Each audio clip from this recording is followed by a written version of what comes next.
जय हिंद फ्रेंड्स, स्वागत है आपका ऑपरेशन ऑफ जीएस के इस चैनल पे। मैं आदर्श पांडे लाया हूँ आपके लिए इंडस वैली सिविलाइजेशन का सेकंड पार्ट। हमने फर्स्ट पार्ट पहले ही पढ़ चुका था, उसके फीचर्स के बारे में, उसके important city and corner cities के बारे में।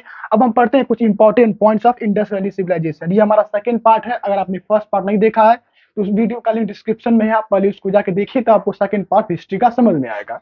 तो देखिए, important points of Indus valley civilization होता क्या है। कुछ और इंपॉर्टेंट हमने फीचर्स के बारे में पढ़ा, उसके कौन कौन से फीचर थे, क्या प्रॉपर्टीज थी, कैसे उनके घर थे, कैसे उनकी प्रॉपर प्लानिंग थी। अब हम कुछ और देखते हैं जो उनकी एक्टिविटीज थी, जो खेलते थे। Dice and gambling, cock fighting, उनका जो प्रमुख खेल था उस जमाने में, हमको ये प्रमाण मिला। डाइस यानी कि पासा, गैम्बलिंग यानी कि जुएबाजी करते थे, सट्टा लगाते थे, और कॉक फाइटिंग यानी कि मुर्गों की लड़ाई करवाते थे। ये उनका मेन एक्टिविटीज थे अपने दिनचर्या में। उसका दूसरा पढ़ा, evidence of some seals of musical instrument. उस जमाने में हम कुछ ऐसे सील्स मिले, यानी कि मोहर टाइप, जो उस जमाने में किसी प्रमाण को, कि पत्र को प्रमाणित करने के लिए इस्तेमाल किया जाता था। जैसे आज के समय में किसी आप दफ्तर में, ऑफिस में चले जाएं तो एक स्टैम्प मारा जाता है, इससे प्रमाणित किया जाता है कि ये व्यक्ति, ये डॉक्यूमेंट हमारे यहाँ से पब्लिश किया गया है। और इसको कुछ म्यूजिकल इंस्ट्रूमेंट थे, यानी कि उस जमाने में लोग म्यूजिक के शौकीन थे। उन्होंने ये खोज लिया था कि उस जमाने में कि म्यूजिक को कैसे अपने जीवन लाइफ में इस्तेमाल किया जा सकता था। बोर्ड गेम था, जैसे हम लोग अभी चेस खेलते थे, उस समय एक बोर्ड था, इसमें कुछ गेम खेला जाता, ऐसे कुछ हमें तथ्य मिले। With pieces, chess chess like game था। लाइक गेम देखिए, along with has been discovered how fertile it was, continue it not known। मतलब उस जमाने में बोर्ड गेम थे, चेस टाइप का कुछ गेम था, लेकिन वो कब तक रहा और कब तक खत्म हो गया इसके बारे में हमें कुछ प्रमाण नहीं मिले। ओपीएम यानी कि अफीम, जो हमारा चौथा पॉइंट है, ओपीएम यानी कि अफीम उस जमाने में यूज मेसोपोटामियस, मेसोपोटामिया में जो सभ्यता थी, Indus valley civilization, Egyptian civilization, Chinese civilization और मेसोपोटामिया सिविलाइजेशन। तो इंडस वैली सिविलाइजेशन में ओपीएम यानी कि अफीम का कोई प्रमाण नहीं मिला। उस जमाने में अफीम का सेवन या इस्तेमाल करते थे। लेकिन हमें मेसोपोटामिया सभ्यता में जब हमने वहां की खोज की तो हमें वहां पे मिला कि अफीम की खेती वहां होती थी और उसका इस्तेमाल किया जाता था। But use in Indus valley civilization is not known. मतलब इंडस वैली सिविलाइजेशन, हमको अभी तक ये प्रमाण नहीं मिला है कि उस जमाने में अफीम यानी कि ओपीएम की यूज इंडस वैली सिविलाइजेशन में किया जाता था, लेकिन मेसोपोटामिया सिविलाइजेशन में इसका इस्तेमाल किया जाता था। अब हम देखते हैं कुछ इंपॉर्टेंट साइट्स जो हर बार एग्जाम से पूछता है कि कौन सी सिटीज उस जमाने में किस जगह पे थी, कि उसमें किसको खोजा, उसमें क्या क्या सी इंपॉर्टेंट चीजें मिली। जैसे देखिए, साइट कौन सी है, फाउंडर कौन है उसके, उस जगह पे क्या क्या मिली। ये ज्यादातर हर एग्जाम से, यूपीएससी या स्टेट पीसीए कोई भी एग्जाम, उसमें ये पूछता है कि बताइए, तीन चार ऑप्शन दे देगा आपको, बताइए कि ये जो प्रमाण मिले किस जगह से मिले। तो ये है हमारा अगला टॉपिक। देखिए, सबसे पहले आता है मोहनजोदाड़ो, यानी कि मोहनजोदाड़ो, हड़प्पा के बारे में आपने सुना होगा, मूवी बनी थी हड़प्पा मोहनजोदाड़ो, जो वो अलग अलग एक्टर्स द्वारा बनाई गई थी। तो देखिए, मोहनजोदाड़ो जो है इस समय वो पंजाब में है। हम जानते हैं एक पंजाब इंडिया में है, एक पंजाब आपका पाकिस्तान में है। तो जो पाकिस्तान का हिस्सा है उस जगह पे मोहनजोदाड़ो सिटी बसा हुआ था उस जमाने में, क्योंकि देखिए पाकिस्तान पंजाब में। उसको आर डी बनर्जी 1922 में इनकी खोज की गई थी। आर डी बनर्जी जो है ना, एक आर्कोलॉजिकल थे इंडिया के, उनके द्वारा ये खोज की गई थी। इन जो ये मोहनजोदाड़ो जो सिटी है वो उस समय इंडस रिवर के किनारे बसा हुआ था। और देखिए, हम इस कौन कौन से इंपॉर्टेंट चीजें इसकी जगह पे मिली खुदाई के समय पे।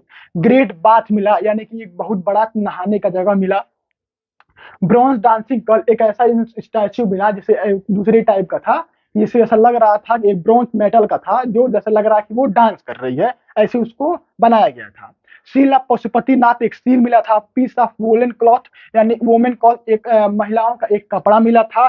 टाउन प्लानिंग, उस समय हमें ऐसे प्रमाण मिले मोहनजोदाड़ो में जो टाउन प्लानिंग को बिल्कुल दर्शाते थे कि जितनी भी टाउन बसी हुई थी एक प्रॉपर प्लानिंग के साथ बसी हुई थी। हमारा देखिए, दूसरा सिटी है कालीबंगा। दूसरा सिटी है कालीबंगा। कालीबंगा इस समय इंडिया यानी कि राजस्थान में है। इसका नाम, इनको खोजा उन्होंने, अमरनंद घोष ने इनको खोजा। और जो ये जो कालीबंगा जो सिटी है वो बसी हुई है आपकी घाघरा रिवर के किनारे, और इसकी खोज हुई थी आपकी 1975 में। और हमें क्या क्या इस जगह पे मिला, देखिए, fire alter, camel bones, wooden plough and plough field मिला, छुटे हुए जोत मिले। और उसके बाद कैमल्स के बोन मिले, फायर्स मिले, उस जमाने में ऐसा फायर का इस्तेमाल किया गया था। इसको देखिए आसान तरीके से याद करने का, देखिए काली, काली राख क्या होती है? काली। और ये देखिए फायर क्या होता है? आग लगने के बाद वो राख बन जाता है। तो काली से हम याद रखेंगे फायर, यानी कि काली, काली बंगा से फायर, और फायर जलेगा तो वो अगर बोन, अगर कैमल जलेगा तो उसका बोन बनेगा। और लकड़ी जलाने के लिए, जलाने के लिए हमको लकड़ी चाहिए, और लकड़ी का इस्तेमाल हम करेंगे खेत की जुताई के लिए। तो ये था हमारा दो साइड इंडस वैली सिविलाइजेशन के दो इंपॉर्टेंट सिटीज के बारे में।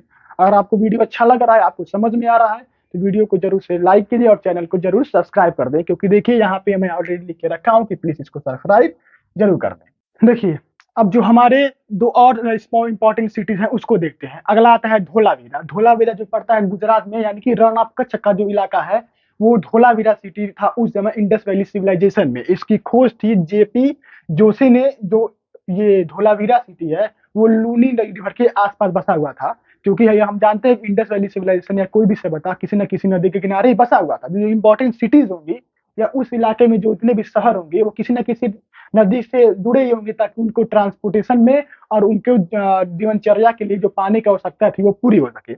इसकी खोज 1967 टू 68 में हुआ था। उसके इंपॉर्टेंट फीचर जो वहां मिले, हमें क्या प्रमाण मिले? Water harvesting and water reservoir. अब इसको हम याद कैसे रखेंगे? धोला यानी कि धोना, किसी चीज को धोना तो हो गया धोला, और धोने के लिए हमें चाहिए पानी यानी कि वाटर। तो जहां भी आपको दिखे वाटर हार्वेस्टर या वाटर रिजर्वायर, तो हम डायरेक्ट टिक मारेंगे धोलावीरा पे। और देखिए हमारा अगला जो चौथा सिटी है उसका है चौन्हाद्रो। इस ये बसा हुआ है सिंध नदी के आसपास, यानी कि इंडस रिवर के आसपास ये बसा हुआ है। देखिए एनजी मजूमदार ने इसकी खोज की थी 1930 में, यानी कि 1930 में। ये सरस्वती रिवर के आसपास बसा हुआ है। हमें यहाँ प्रमाण क्या मिले? हमें कौन कौन से प्रमाण मिले? देखिए बीड मेकिंग शॉप मिला, footprint of dog chasing a cat, यानी कि हमें एक ऐसा फुटप्रिंट मिला वहां पत्थरों पे, इसमें तराशा गया था उस समय दिखाने के लिए कि एक जो डॉग है वो बिल्ली को दौड़ा रहा है। ये बहुत ही फनी ट्रिक है, फनी चीज है। देखिए footprint of dog chasing a cat.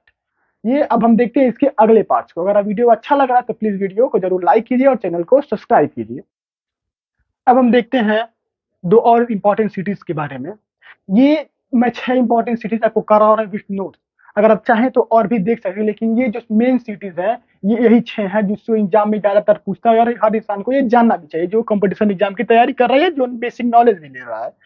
और इसका ये हमेशा एग्जाम्पल पूछ देता है, आपको मैच द फॉलोइंग में दे देगा कि कौन सा सिटी किसके किनारे बसा हुआ, अब उस जगह का क्या नाम है, जब किसने कब खोज किया था, कौन सन में खोज किया था, कौन कौन से इंपॉर्टेंट चीजें वहां मिली थी। ये जरूर पूछता है, आपको जरूर से याद रखना पड़ेगा। हड़प्पा और मोहनजोदारो का आपने सुना होगा, हड़प्पा, मोहनजोदारो, काली मंगा, राखीगेरा, आनंदापुर, उसके बाद आपका लोथल, लोहित, ये सारी इंपॉर्टेंट सिटीज है इंडस वैली सिविलाइजेशन की। तो हड़प्पा कहाँ पे? मंगोस्टिन डिस्ट्रिक्ट ऑफ पंजाब। मंगोस्टमरी एक डिस्ट्रिक्ट है हरिया पंजाब में। वहाँ हड़प्पन साइड की, जहाँ इस समय हड़प्पन साइड उस समय मिला था, वहाँ पे इस समय पंजाब में एक डिस्ट्रिक्ट है मंगोस्टन। उसको खोया था दयाराम साहनी ने। उसकी रिवर का नाम था रावी रिवर। ये रावी रिवर के पास ये शहर बसा हुआ था। इसकी खोज 1921 में हुई थी। हमें क्या मिले थे? देखिए sandstone, statue of human analogy और ग्रेनरी। ग्रेनरी मतलब होता है कि अनाज रखने का जगह। आपके घर भी अगर आप खेतों में काम अगर होता है आपके यहाँ, तो आपकी आपकी जो फसल कट के आती है वो आप कहीं ना कहीं उसको तो रखते हैं ना, किसी इंपॉर्टेंट प्लेस पे या किसी बड़े से ड्रम में, या मिट्टी का कुछ बना हुआ हो, चाहे इंपॉर्टेंट स्टोर रूम हो जिसमें आप रखते हैं। तो हड़प्पा में ये देखा गया कि ये यहाँ पे ज्यादातर ग्रेनरी रखी जाती थी, ज्यादातर अनाज रखे जाने की व्यवस्था काफी ज्यादा थी। हमारा लास्ट है लोथल। लोथल देखिए था आर्टिफिशियल डेकयार्ड, आर्टिफिशियल पोर्ट था। जो आर्टिफिशियल, जो हमारे इंपॉर्टेंट पोर्ट्स हैं हमारे देश में, जो बंदरगाह है, तो उस जमाने में लोग पानी पे ही ट्रेवल करते थे नदियों के माध्यम से। तो उस जमाने में लोथल में हमको आर्टिफिशियल डॉकयार्ड मिला, जो कि इस समय गुजरात में है, जो अब गुजरात हो गया है। इसको खोजा था एसन रॉय ने, और ये भागना रिवर के इस आसपास बसा हुआ है। और देखिए हमें क्या मिला? फर्स्ट मैन मेड पोर्ट मिला, डॉकयार्ड मिले हमको, राइट्स हट्स मिले, उसके बाद फायर अल्टर में, और चेस प्लेइंग के कुछ प्रमाण मिले। तो ये था हमारा आज का टोटल 6 इंपॉर्टेंट सिटीज और important feature points of Indus valley civilization. ये हमारा सेकंड पार्ट है। हमारा फर्स्ट पार्ट पहले आ चुका है। इसके नेक्स्ट पार्ट में हम उसके देखेंगे इंडस वैली सिविलाइजेशन के एग्रीकल्चर क्या था, इकोनॉमी कैसी थी और कैसे वो डूबा, क्योंकि ये एक बड़ा टॉपिक है। अगर मैं इसको पढ़ाने बैठूं तो कम से कम अप्रॉक्स अच्छे और नोट्स के साथ आपको अप्रॉक्स 1 घंटा लगे। इसीलिए मैं वीडियोस को 3 पार्ट में डिवाइड किया हूँ, ताकि आपको अच्छी समझ में आए और आप नोट्स बना सकें। तो ये था हमारा second part Indus valley civilization के बारे में। अगर आपको वीडियो अच्छा लगा तो आप लाइक कीजिए, अपने किसी दूसरे फ्रेंड को आप शेयर भी कर सकते हैं। अगर आप कुछ पूछना चाहते हो आप कमेंट भी कर सकते हैं। और अगर आपको वीडियो अच्छा लगा तो प्लीज चैनल को जरूर सब्सक्राइब करिए। तब तक रहिए, जय हिंद।